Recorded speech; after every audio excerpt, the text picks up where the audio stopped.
Hey there, people. Okay, so in letter two, gosh, I love this section. Robert Walton, this is for Frankenstein, letter two, Frankenstein by Mary Shelley. Robert Walton is writing another letter to his sister, and he's talking about this time how I have no friend. There will be none to participate in my joy or disappointment. So he starts out by saying, hey, I'm making progress. I've hired a ship. Hiring a ship is like renting a car. So he's trying to get all the sailors to go with him on this journey to the North Pole. And so he's making some progress, but it's hard to get people to go on a journey where they might die. And so he just goes into this kind of, I feel so bad for myself because I don't have a friend.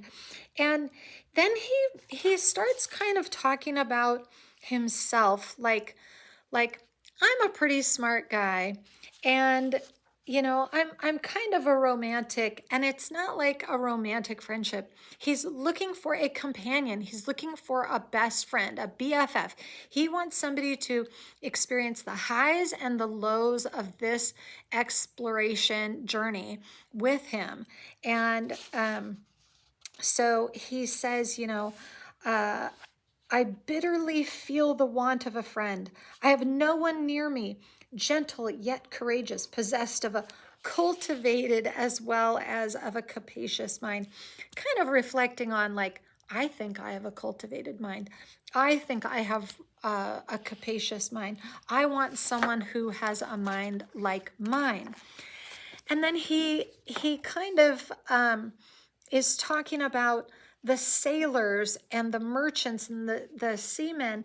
He says, I shall certainly find no friend on the wide ocean, nor even here in Archangel among the merchants and seamen. Basically calling them a bunch of brutes and uneducated.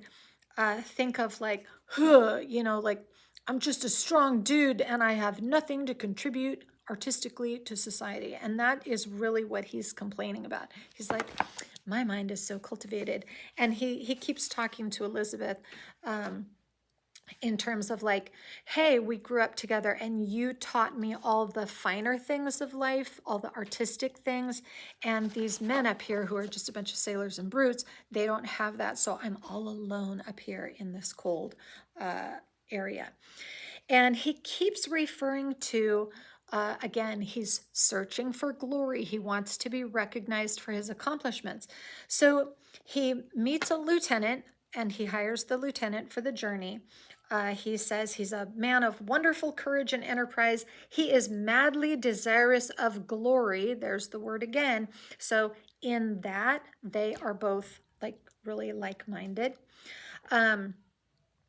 And then it goes on and he talks about this other guy, and this is probably where you guys are getting confused. He talks about this other guy. Now, the paragraph that starts, the master, that's not the lieutenant. The master is the master of his voyage, or the master of the ship. So he's got like different roles. A lieutenant is a role, and then a master is a role. So the whole big long paragraph about the master is a person of excellent disposition and is remarkable in the ship for his gentleness and mildness of discipline.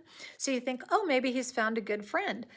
And then he tells a story about this master guy who it's kind of a romantic story. So he stops and he says, to Margaret, let me tell you the story.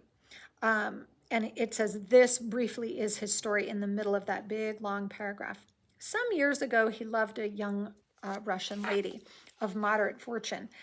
And the master himself has a bunch of money.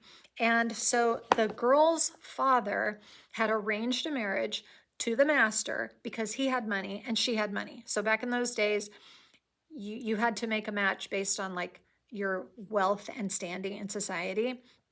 And so he hadn't met her yet, but the marriage is arranged. So then he meets her for the first time, And she comes to him and she's like crying and like, I don't want to marry you because I am in love with another man. So she wants to marry this guy that she's in love with, and he's poor. And her father is like, no, absolutely not. He's poor. You're never going to marry him. So the master, remember, this is the good guy. The master says, oh, well, if you don't want to marry me because you're in love with somebody else, then why don't I give him all my money and the property that I bought for us to be together? And he can have the land, and you and he can get married and have the house and my money because I don't really need it. And I want you to be happy. So he does all this master guy, this really good, kind-hearted man, gives everything to the woman. Her father then says, I am even more indebted to you. He says, the old man decidedly refused, thinking himself bound in honor to my friend, who, when he found the father inexorable, quitted his country, nor returned until he heard that his former mistress was married according to her inclinations. Fancy language, which means the master, the nice guy who gave the poor guy all his money, left the country so that that the girl could get what she wanted. And he's like, I'm not coming back until this girl gets the poor guy with all my money and the house and the land, and that she's happy. So that's the story of this nice guy. And you might think, oh, well, here's a friend finally for Robert Walton. But no, he says, what a noble fellow. But he is, quote, wholly uneducated. He is silent as a Turk, which is the words of Mary Shelley. And a kind of ignorant carelessness attends him.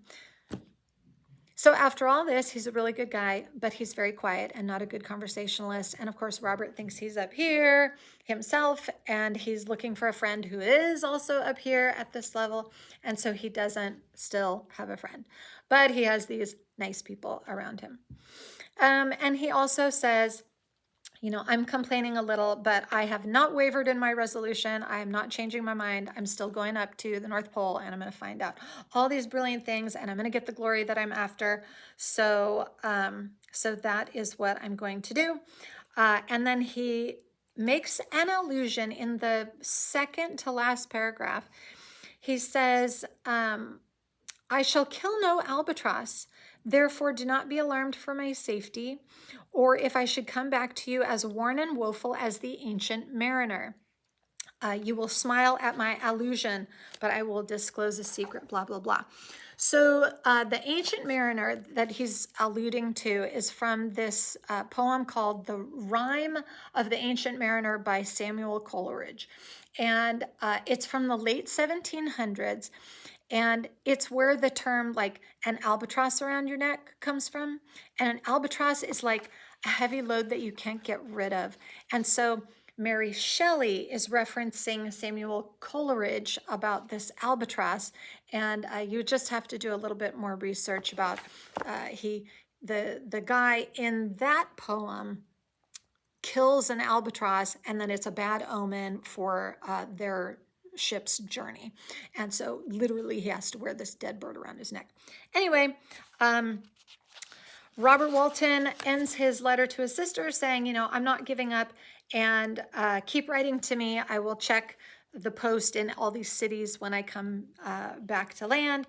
And, you know, remember me with affection should you never hear from me again, because I might die. And he always tends to end his letters like that. So anyway, that is letter 2. And so I'll try to continue with 3 and 4 tomorrow, or whenever I get back to it.